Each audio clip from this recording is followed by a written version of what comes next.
আপনি কি জানেন কেন ভ্যালেন্টাইন ডে পালন করা হয় এবং ভ্যালেন্টাইন ডের ইতিহাস কি? আমাদের দেশ ভারতকে উৎসবের দেশ হিসেবে বিবেচনা করা হয়, কারণ এখানে সমস্ত মানুষ একসাথে হোলি, দিওয়ালি, ঈদ, ক্রিসমাস ইত্যাদি উৎসব পালন করে থাকেন। ইতিহাসের পাতায় লেখা সমস্ত উৎসবের পিছনে ভারতের উদযাপিত সব ধরনের উৎসবগুলির একটি সত্য কাহিনী রয়েছে এবং সেগুলি উৎসবসহ বহু শতাব্দী ধরে চলে আসছে, যা এক রীতি অনুসারে পরিণত হয়েছে। আর এই দিনগুলির মধ্যে একটি হলো ভ্যালেন্টাইন ডে। এই দিনটিকে আমরা ভালোবাসার দিনও বলে থাকি। প্রতি বছর ফেব্রুয়ারি মাসকে ভালোবাসার মাস বলা হয়। তবে আপনি কি কখনো ভেবে দেখেছেন যে আমরা 14ই ফেব্রুয়ারি ভ্যালেন্টাইন ডে কেন পালন করি? এই দিনের পিছনে একটি গল্প রয়েছে, যা সম্পর্কে আপনিও হয়তো জানেন। তবে যদি আপনি না জানেন, তবে আজ আমি আপনাকে বলবো ভ্যালেন্টাইন ডের কাহিনী। কেন আমরা ভ্যালেন্টাইন ডে পালন করি? ভ্যালেন্টাইন ডের ইতিহাস সম্পর্কে সবই জানতে পারবেন এই ভিডিওর মাধ্যমে। ইটস নন্দিনী অফিসিয়ালে সবাইকে স্বাগত জানিয়ে আজকে একটি নতুন ভিডিও শুরু করছি। আশা করি ভিডিওটি সকলেরই ভালো লাগবে। যদি আমাদের চ্যানেলে নতুন হয়ে থাকেন তাহলে অবশ্যই আমাদের চ্যানেলটিকে সাবস্ক্রাইব করে দেবেন। ভিডিওটি স্কিপ না করে পুরোটি শেষ পর্যন্ত দেখতে থাকুন। এবার আমরা জেনে নেব ভ্যালেন্টাইন ডে কেন পালন করা হয়।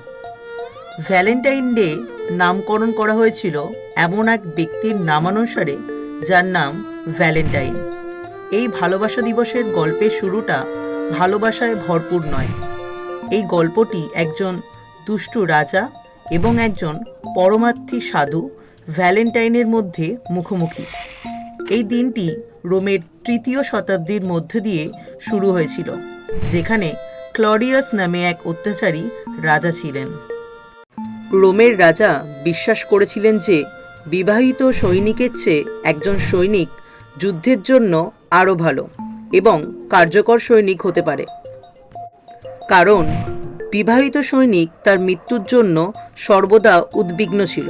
পরিবারের কী হবে এবং এই উদ্বেগের কারণে তিনি যুদ্ধে তার পুরো মনোযোগ দিতে সক্ষম নন। এই ভেবে রাজা ক্লডিয়াস ঘোষণা করেছিলেন যে তার রাজ্যের কোনো সৈনিক বিয়ে করবে না এবং যে কেউ তার আদেশ লঙ্ঘন করেছে তাদের কঠোর শাস্তি দেওয়া হবে। রাজার এই সিদ্ধান্তে সমস্ত সৈন্য দুঃখ পেয়েছিল এবং তারা এটাও জানত যে এই সিদ্ধান্তটি ভুল। তবে রাজার ভয়ে কেউই এটি লঙ্ঘন করার সাহস করেনি এবং তাদের আদেশ মানতে বাধ্য হন। কিন্তু রোমের সেন্ট ভ্যালেন্টাইন এই অবিচারকে মেনে নেননি। তাই তিনি রাজার কাছ থেকে লুকিয়েছিলেন এবং তরুণ সৈন্যদের সাহায্য করেছিলেন এবং তাদের বিবাহ করেছিলেন। যে সমস্ত সৈন্য তাদের গার্লফ্রেন্ডকে বিয়ে করতে চেয়েছিলেন তারা সাহায্যের জন্য ভ্যালেন্টাইনের কাছে যেত এবং ভ্যালেন্টাইন তাদের সাহায্য করত এবং তাদের বিবাহ করত। একইভাবে ভ্যালেন্টাইন অনেক সৈনিককে গোপনে বিয়েও করেছিলেন। তবে সত্যটি দীর্ঘদিন লুকায় না। একদিন তিনি সবার সামনে এসে উপস্থিত হন। একইভাবে ভ্যালেন্টাইনের এই অভিনয়ের খবরটি ক্লডিয়াস কিংয়ের কানেও পৌঁছেছিল। ভ্যালেন্টাইন রাজার আদেশ মানেননি, তাই রাজা ভ্যালেন্টাইনকে মৃত্যুদণ্ডে দণ্ডিত করেছিলেন এবং তাকে কারাগারে প্রেরণ করা হলো। কারাগারের অভ্যন্তরে ভ্যালেন্টাইন তার মৃত্যুর তারিখের জন্য অপেক্ষা করছিলেন এবং একদিন একজন জেলার তার কাছে এসেছিলেন অ্যাসেরিয়াস নামে। রোমের জনগণকে বলতে হয়েছিল যে ভ্যালেন্টাইনের একটি শিখ শক্তি রয়েছে, যার সাহায্যে তিনি মানুষকে রোগ থেকে মুক্তি দিতে পারেন। অ্যাস্টেরিয়াসের একটি অন্ধ কন্যা ছিল এবং ভ্যালেন্টাইনের হাতে থাকা জাদুকরি সম্পর্কে তিনি জানতেন। তাই তিনি ভ্যালেন্টাইনে গিয়ে তার শিখ শক্তি দিয়ে তার মেয়ের চোখের আলো ঠিক করতে অনুরোধ করলেন। ভ্যালেন্টাইন একজন ভালো হৃদয়ের ব্যক্তি এবং তিনি প্রত্যেককে সাহায্য করতেন, তাই তিনি জেলারকেও সহায়তা করেছিলেন এবং ভ্যালেন্টাইন তার নিজের শক্তি দিয়ে তার অন্ধ মেয়ের চোখও সেরেছিলেন। সেদিন থেকে ভ্যালেন্টাইন এবং অ্যাসেরিয়াসের মেয়ের মধ্যে গভীর বন্ধুত্ব ছিল এবং কখন এই বন্ধুত্ব প্রেমে রূপান্তরিত হয়েছিল তা তারা জানে না। অ্যাস্টেরিয়াসের কন্যা ভ্যালেন্টাইন মারা যাবেন এই ভেবে অবাক হয়ে গেল এবং অবশেষে দিনটি এসেছিল 14ই ফেব্রুয়ারি। এই দিনেই ভ্যালেন্টাইনকে ফাঁসিতে ঝুলতে হয়েছিল।